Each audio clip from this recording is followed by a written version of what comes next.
Yo, what's up mga ka-treasure? So, meron tayong bagong tinatry na TCG, yung Cookie Run. So, murang-mura pa siya. As you can see, 89 pesos lang siya.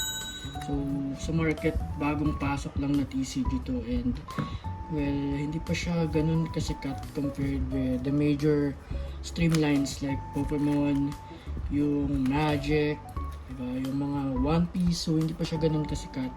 So, let's try kung makakuha tayo ng magagandang card dito sa tatlong TCG na to.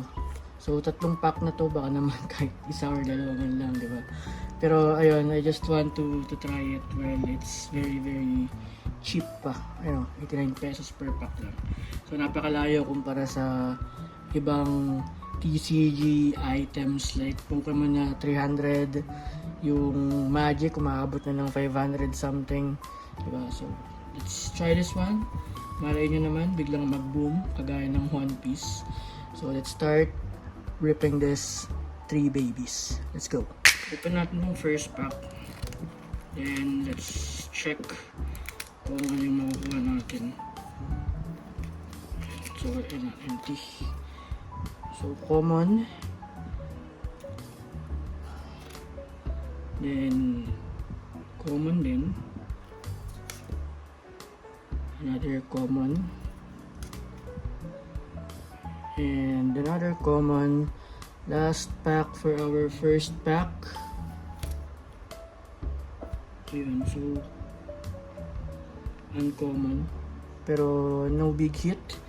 So in a pack, meron din tayong 5 cards. So 5 cards ang meron sa isang TCG pack. So bad pack to, no good cookies. Let's go to the second one. Let's go. The second pack. Let's cut this. Takot talaga ang tigas ng ibabaw niya. So parang nagugupit mo yung card. Pero ayan, second pack. Common.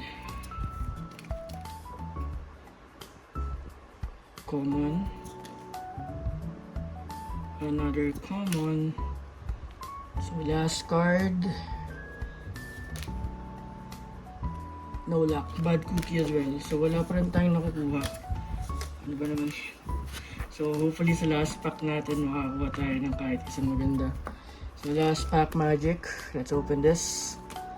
Let's go. The last pack Magic, pitikin, pitik-pitikin, i-heart. So good cookies only. Come on, baka naman kahit isa lang. Ito na yan, oh. Baka naman kahit isa. Okay, so nakamukhang familiar.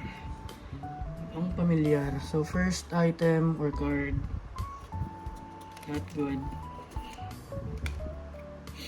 Second, not good. Avocado cookie.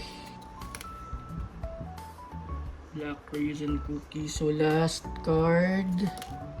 No! Wala pa rin.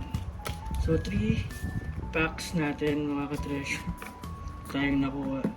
So ayun, well, wala tayong nakuha maganda. So ito yung likod ng card. Very slick, very clean. Ang ganda. Ang pangit lang yung nakuha natin. But anyway, so yun lang, na-share ko lang. So that's the Cookie Run TCG. So hopefully in the next tries makakuha tayo. See ya.